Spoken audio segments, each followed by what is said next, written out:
अस्सलामुअलैकुम। Division physics में एक बार से फिर से आपका खुशामदीद कहते हैं। आज का हमारा टॉपिक रियलिस्टिक मैथ्स है। इसको स्टार्ट करते हैं बिस्मिल्लाहिर्रहमानिर्रहीम। अब रियलिस्टिक मैथ्स होता है क्या, सबसे पहले इसको समझते हैं। वो कहता है the mass of a body that change with the change of the body in speed as speed approaches to speed of light. तो इस डेफिनेशन को आप इस तरह से समझते हैं, जैसा कि हम जानते हैं क्लासिकल फिज़िक्स में कि क्लासिकल फिज़िक्स में जो मैथ्स होता था हमारे पास वो कांस्टेंट होता था। और अगर क्लासिकल फिज़िक्स के लिहाज से देखा जाए तो मैथ्स जो था वो चेंज नहीं होता था, मैथ्स हमेशा कांस्टेंट रहता था। लेकिन स्पीड ऑफ लाइट या स्पेशल थ्योरी ऑफ रिलेटिविटी में, मॉडर्न फिज़िक्स में हमारे पास जो मैथ्स है वो वेरी करता है, वो चेंज होता है। किस तरह से वेरी करता है, हमने अपने पिछले टॉपिक में जब हमने स्पीड ऑफ लाइट वाला टॉपिक पढ़ा था उसमें हमने ये देखा था कि जब हमारे पास मैस वेरिएशन में जब कोई भी ऑब्जेक्ट स्पीड ऑफ लाइट के साथ मूव करता है तो हमने देखा था कि मैस वेरिएशन में जब हम जो एनिमेशन आपको दिखाई भी थी कि जब हमने फ्रेम ऑफ रेफरेंस को तब्दील किया था, तो फ्रेम ऑफ रेफरेंस को तब्दील करने से क्या हुआ था कि हमारे पास जो सेकंड ऑब्जेक्ट था उसके लिहाज से फर्स्ट वाले ऑब्जेक्ट का जो मैस था वो इंक्रीज़ कर गया था, वो भारी हो गया था। जबकि फर्स्ट ऑब्जेक्ट के मुताबिक जो है वो मैथ्स जो था वो सेम था। उसकी वजह क्या थी कि आपने याद रखना है कि जब भी कोई भी ऑब्जेक्ट स्पीड ऑफ लाइट के साथ मूव करेगा तो उसके पास जो मैस होगा वो इन्फिनिटी पे अप्रोच करता चला जाएगा। जब मैस इन्फिनिटी पे अप्रोच करता चला जाएगा तो उसके लिहाज से हमें एनर्जी को भी इन्फिनिटी के तौर पे जाना पड़ेगा।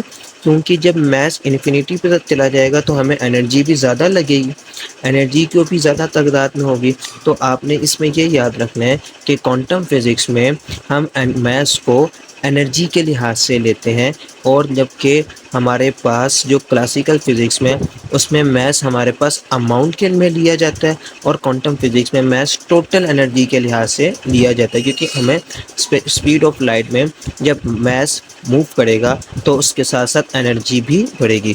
तो यहाँ पे भी यही लिखा हुआ है, वो कहता है जब बॉडी चेंज हो जाती है स्पीड ऑफ लाइट के साथ या उसके बाद पहुँच जाती है तो मैस जो है वो हमारे पास इंक्रीज कर जाता है।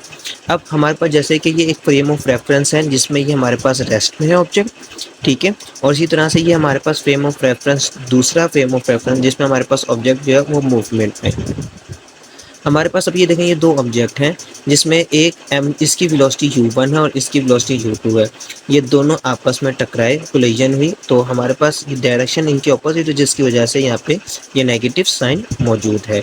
अब बात ये होती है कि यहाँ पे ये इसकी जब कुलयन हुई है और कुलयन होने से हमारे पास मैस पे किस तरह से फ़र्क पड़ेगा, तो वो देखें। इस ऑब्जेक्ट के मुताबिक जब कुलयन हुई, इस ऑब्जेक्ट के मुताबिक जब कुलयन हुई तो मैस तो चेंज हो गया ना, क्योंकि मैस तो ज़्यादा था। लेकिन इस वाले ऑब्जेक्ट के मुताबिक तो मैस चेंज हुआ ही नहीं, वो तो रेस्ट पे ही रहा। क्यों?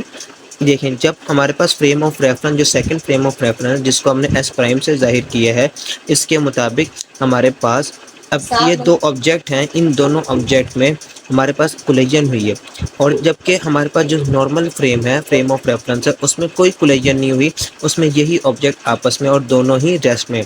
मिसाल के तौर पे जैसे कि आप फ़र्ज़ करो आपके पास जो है एक ट्रेन है और ट्रेन मूव कर रही है।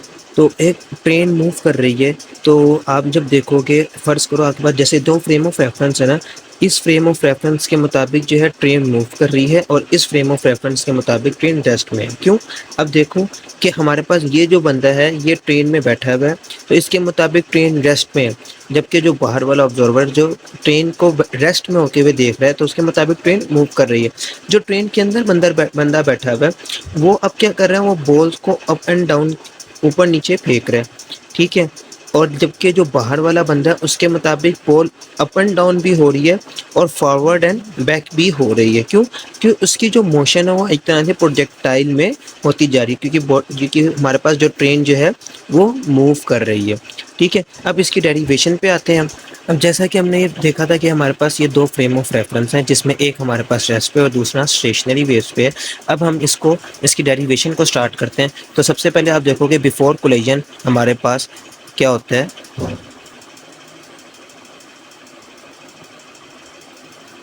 और हमारे पास ये आफ्टर कोलिजन है।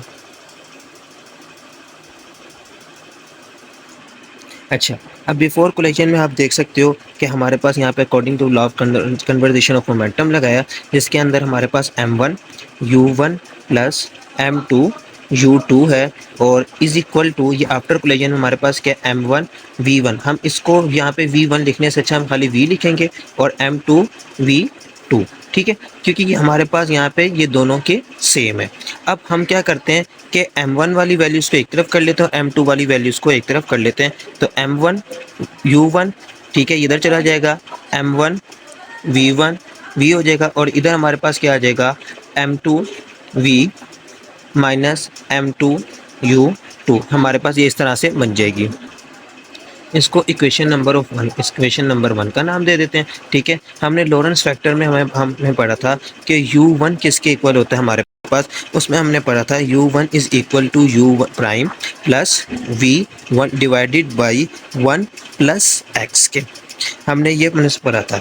और इसी तरीके से हमारे पास u2 क्या होगा सिमिलरली। अब u2 में हमारे पास क्या फैक्टर इधर इधर आ रहा है ना बॉडी, तो u2 हमारे पास क्या हो जाएगा u minus u prime plus v, ठीक है, और 1 माइनस एक्स। ये माइनस एक्स कैसे आया, तो ये एक्स हमने सपोज किया कि देखो हमारे पास जो फैक्टर होता है लॉरेंस फैक्टर, वो हमारे पास होता है u1 is equal to u prime plus v divided by u prime v divided by c का स्क्वायर। ये जो u prime v divided by c square है, इसको हमने क्या किया c के लेट कर लिया। जब हमने इसको c के लेट कर लिया इस वाले फैक्टर को, तो यहाँ पे हमारे पास ये x कित आ गया। और अब जब हमने u2 में किया, तो u2 में आप देखोगे तो वैल्यूज चेंज हो गई ना, यहाँ पे माइनस आ जाएगा। जब ये वाला माइनस आएगा तो इस वजह से यहाँ पे भी माइनस आ गया। तो क्या बनेगी फैक्टर, देखो u2 is equal to minus u prime plus v divided by minus u prime v divided by c का स्क्वायर। तो ये इस तरीके से हमारे पास जो है ये इसका फैक्टर बनेगा। अब ये देखो ये कंप्लीट फैक्टर बन गया। अब हमने क्या किया, इस सारे फैक्टर को हमने यहाँ पे ये इसका खाली को x का नाम दे दिया, इसी तरीके से यहाँ पे भी x का नाम, क्यों, क्योंकि हमने यहाँ पे वैल्यूज़ को पुट करना था। अब हम क्या करते हैं, वैल्यूज़ को पुट करते हैं इक्वेशन नंबर 1 में u1 की जगह पे और इसी तरीके से u2 की जगह पे। अब हम क्या करेंगे, वैल्यूज़ को पुट करते हैं। तो देखो हमारे पास क्या बन जाएगी m1, उसके बाद u1 की वैल्यू हमारे पास क्या है, वो हमारे पास है u1 प्राइम।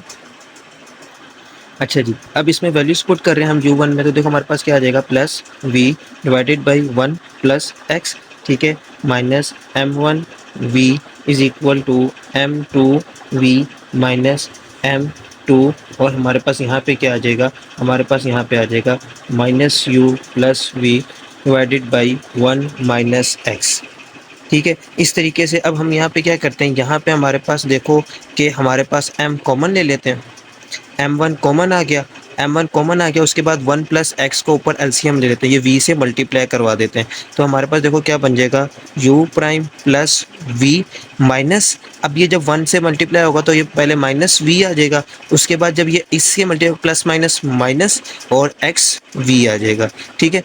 डिवाइड में हमारे पास क्या है 1 प्लस एक्स।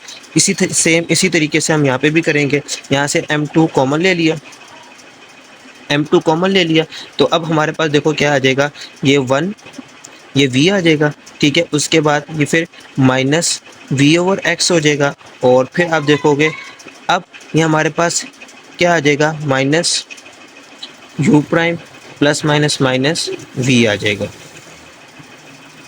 1 माइनस एक्स, ठीक है।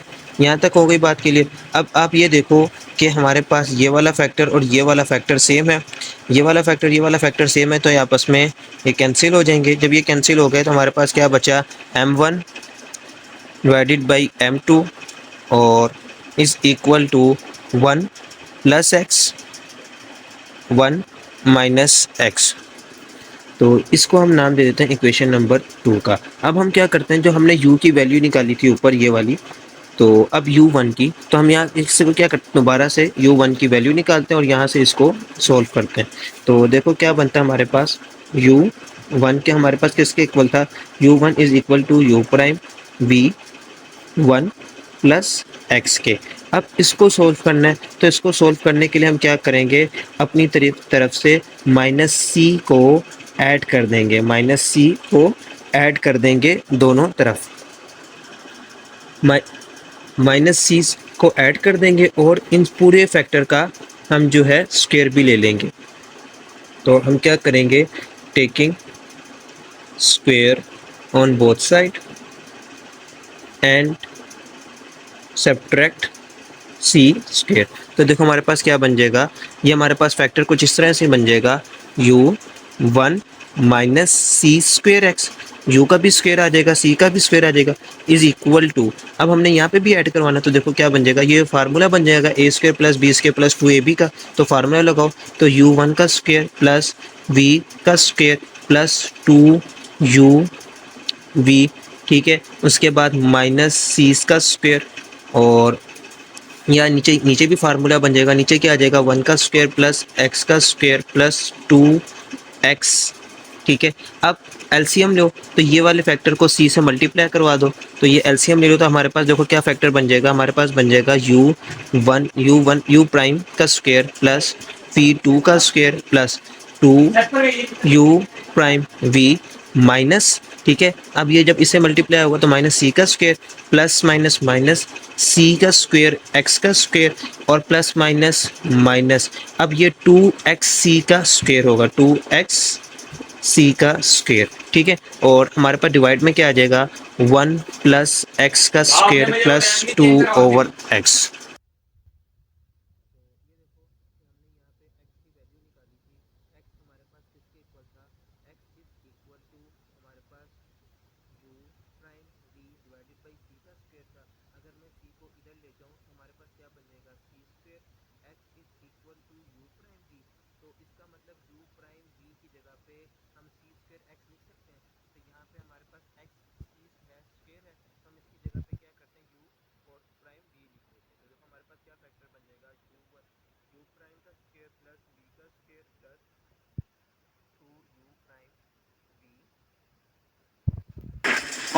अच्छा जी, यहाँ तक हो गया, माइनस सी का स्क्वायर माइनस सी स्क्वायर एक्स का स्क्वायर और फिर माइनस हमारे पास 2u और v आ जाएगा, ठीक है। और उसके बाद हमारे पास 1 प्लस एक्स का स्क्वायर और प्लस 2/x। तो ये वाला फैक्टर से कैंसिल हो गया, हमारे पास क्या बच गया, u1 का स्क्वायर प्लस v का स्क्वायर प्लस माइनस सी स्क्वायर एक्स, और नीचे हमारे पास क्या बच गया, ये हम इसको फार्मूला बंद कर लेते हैं, 1 प्लस एक्स का होल का स्क्वायर कर देते हैं इसको। यहाँ तक बनने के बाद सिमिलरली अब हम क्या करेंगे, हमारे पास u2 का फैक्टर भी यही बनेगा हमारे पास, तो u2 हमारे पास किसके इक्वल आ जाएगा, हमारे पास देखो u2 जो हमारे पास स्क्वायर है वो आ जाएगा माइनस प्लस v का स्क्वायर माइनस सी का स्क्वायर माइनस सी स्क्वायर एक्स और 1 माइनस एक्स का होल का स्क्वायर आ जाएगा। इसको हम क्या नाम दे देते हैं, ये इक्वेशन नंबर 3 हो गई और ये हमारे पास इक्वेशन नंबर 4 हो गई। इन दोनों इक्वेशन को आपस में डिवाइड करवा दो, तो जब आप इन दोनों इक्वेशन को डिवाइड करवाओगे तो हमारे पास देखो क्या इक्वेशन बचेगी, इन दोनों इक्वेशन को डिवाइड करवाओ 3 और 4 को, तो आप देखो हमारे पास क्या इक्वेशन बचती है। तो जैसे हमने ये पीछे लिखते हुए आ रहे थे u1 सी का स्क्वायर, तो देखो क्या बनेगी, u1 सी का स्क्वायर माइनस, ठीक है। और यहाँ पे ये वाली इक्वेशन तो ख़त्म हो गई, तो हमारे पास क्या बच गई, क्योंकि हम डिवाइड करवा रहे हैं ना, तो ये देखो हमारे पास क्या आ जाएगी, u1 prime plus v2 minus c2 minus सी स्क्वायर एक्स, ठीक है। डिवाइड में क्या है, 1 प्लस एक्स का होल का स्क्वायर, ठीक है। इसी तरीके से अब हमारे पास क्या है, u2 वाली वैल्यू, तो u2 वाली वैल्यूज़ को भी लिख देते हैं। तो इसमें हमारे पास क्या आ जाएगा, नीचे u2 का होल का स्क्वायर माइनस सी का स्क्वायर, और यहाँ पे देखो क्या आ जाएगा, यहाँ डिवाइड का निशान डाल देते हैं क्योंकि वो ज़्यादा लंबा हो जाएगा, तो हम इसको यहाँ पे लिख देते हैं u2 प्लस माइनस v का स्क्वायर माइनस सी का स्क्वायर माइनस सी स्क्वायर एक्स का स्क्वायर और 1 माइनस एक्स का होल का स्क्वायर। तो ये वाला टर्म ये वाले टर्म से कैंसिल हो गया, हमारे पास क्या बचा, हमारे पास बचा u1 सी का whole square u2 minus c2 का whole square is equal to 1 minus x और 1 प्लस एक्स का होल का स्क्वायर। हमारे पास ये वाली वैल्यूज़ जो हैं ये बच गई। नाउ चलो अब हमने क्या करना है, इसका स्क्वायर रूट ले लेते हैं। क्या कर लेते हैं, इनका स्क्वायर रूट ले लेते हैं। तो यहाँ पे हमने स्टेप जो है एक्स्ट्रा करने के बजाय हमने उसी के ऊपर इसका स्क्वायर रूट ले लिया। तो u1 सी का स्क्वायर माइनस सी का square is equal to u2 का स्क्वायर और सी का स्क्वायर इज इक्वल टू, यहाँ पे भी हमने इनका स्क्वायर रूट ले लिया। अब स्क्वायर रूट लेने से देखो तो ये इस डबल स्क्वायर है, तो इसका मतलब इसके ऊपर भी स्क्वायर है और इसके ऊपर भी। हम क्या करते हैं, यहाँ से सी स्क्वायर को कॉमन ले लेते हैं। तो यहाँ जहाँ पे सी स्क्वायर कॉमन ले लेंगे तो हमारे पास क्या आ जाएगा, देखो अंदर क्या बचेगा हमारे पास, u1 का स्क्वायर डिवाइडेड बाई सी का स्क्वायर माइनस 1। ठीक है, इसी तरीके से नीचे से भी हम सी स्क्वायर कॉमन ले लेते हैं तो अंदर क्या बचेगा हमारे पास अंदर बचेगा u2 का स्क्वायर माइनस सी टू का स्क्वायर माइनस 1। ठीक है, सिमिलरली हम यहाँ से क्या करते हैं, ये 1 माइनस एक्स है तो स्क्वायर को ख़त्म कर देते हैं, 1 माइनस एक्स बच गया और यहाँ से 1 प्लस एक्स आ जाएगा। ये सी स्क्वायर से कैंसिल हो जाएगा, क्योंकि स्क्वायर से स्क्वायर आप कैंसिल करोगे तो सी बच जाएगा और सी से कैंसिल हो जाएगा, तो डायरेक्ट स्टेप कर दिए। और उसके बाद हमारे पास अब फैक्टर्स क्या बचेंगे, हमारे पास देखो फैक्टर्स हमारे पास बचेंगे u1 और सी स्क्वायर माइनस 1 हम पहले लिख देते हैं। ठीक है, और इसी तरीके से सेम डिवाइड में भी हमारे पास क्या आ जाएगा, डिवाइड में हमारे पास आ जाएगा 1 minus u2 divided by C का स्क्वायर, और यहाँ पे हमारे पास क्या आ जाएगा 1 माइनस एक्स और 1 प्लस एक्स आ जाएगा। अब आप ये देखो कि हमारे पास, अब इनका क्या करो, रेसिप्रोकल ले लो, पहले इन दोनों का रेसिप्रोकल ले लो। तो जब आप इनका रेसिप्रोकल लोगे तो देखो ये जगह चेंज हो जाएगी। तो जगह चेंज होने से क्या फ़र्क पड़ेगा, 1 माइनस यू स्क्वायर। ठीक है, और इसी तरीके से नीचे हमारे पास क्या आ जाएगा, 1 माइनस u2 का होल का स्क्वायर डिवाइडेड बाई सी का स्क्वायर और इक्वल टू 1 प्लस एक्स और 1 माइनस एक्स। तो अब आप ये देखो कि हमारे पास ये इक्वेशन नंबर जो 5 आई है इसकी राइट हैंड साइड और इक्वेशन नंबर 2 की जो हमारे पास राइट हैंड साइड है वो इक्वल हो गई। तो अब हम क्या करते हैं, अब हम ये करते हैं कि यहाँ पे m1 divided by m2 is equal to, ठीक है, और यहाँ पे हमारे पास क्या आ जाएगा 1 minus U square divided by C का स्क्वायर, और नीचे क्या आ जाएगा हमारे पास 1 माइनस u2 का स्क्वायर डिवाइडेड बाई सी का स्क्वायर। दे भाई रोक दे, हमारे पास क्या बना था, हमारे पास बना था m1 divided by m2 is equal to, यहाँ पे हमारे पास क्या था 1 minus U square divided by C का स्क्वायर, और डिवाइड में हमारे पास क्या था 1 माइनस u2 का होल का स्क्वायर डिवाइडेड बाई सी का स्क्वायर। अब आप यहाँ क्या करो, इनका क्रॉस मल्टीप्लाई करवा लो। जब आप इनको क्रॉस मल्टीप्लाई करवाओगे तो देखो हमारे पास क्या बन जाएगा, m1 1 minus u2 divided by c square, ठीक है, इज इक्वल टू m2, और यहाँ पे हमारे पास क्या आ जाएगा 1 minus u2 divided by C2.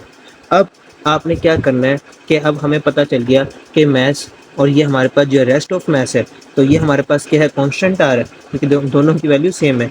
तो इसका मतलब कि हमारे पास m1 ये है m1 और is equal to 1 minus u2 divided by c square, किसके इक्वल है, ये कांस्टेंट है, कांस्टेंट है। और उसके साथ साथ ये इसको किससे ज़ाहिर करते हैं, m0 से, m0 से ज़ाहिर करते हैं। ठीक है जी, तो अब हम यहाँ से m1 की वैल्यू निकालेंगे। तो m1 की वैल्यू देखो कैसे निकलेगी, m1 is equal to m0, ये सारा मल्टीप्लाई होता है इधर आके डिवाइड हो जाएगा, तो 1 माइनस यू का स्क्वायर डिवाइडेड बाई सी का स्क्वायर। तो ये है मैथ्स ऑफ वेरिएशन का फार्मूला जो हमने प्रूव करना था। तो हैंस प्रूव्ड हो गया कि हमारे पास जो स्पीड ऑफ लाइट है उसके अंदर रेस्ट ऑफ मास और हमारे पास ये फैक्टर जो है हमारे पास ये कांस्टेंट रहता है। उम्मीद है ये आपको समझ आएगी। इंशाल्लाह नेक्स्ट टॉपिक में मिलेंगे, जब तक के लिए अल्लाह हाफ़िज़।